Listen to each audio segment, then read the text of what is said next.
I remember hearing once where someone in a war zone used a cell phone, and the adversary was able to pinpoint his location. I think you can imagine what happened next.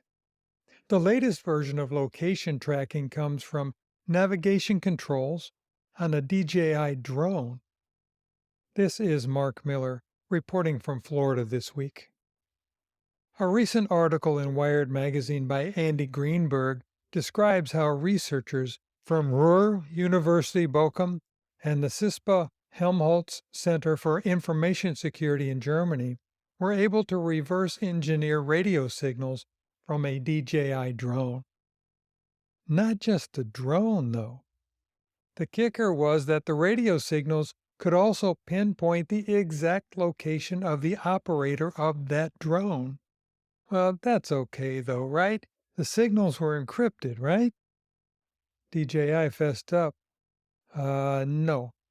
No, the signals were not encrypted. Think about the ramifications of that. One example of using this information was when the Russians used the radio signals from Ukrainian drones to discover where the operators were located.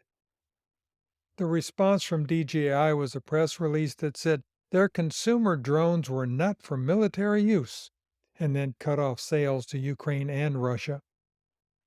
There's a lot more info on the hack in Andy Greenberg's Wired article. Yeah, the same Andy Greenberg who just released the book Tracers in the Dark. You want to grab that when you get a chance, too. You can find a direct link to the article and other resources for this update at 505updates.com. Search for and subscribe to It's 505 wherever you listen to your favorite podcasts.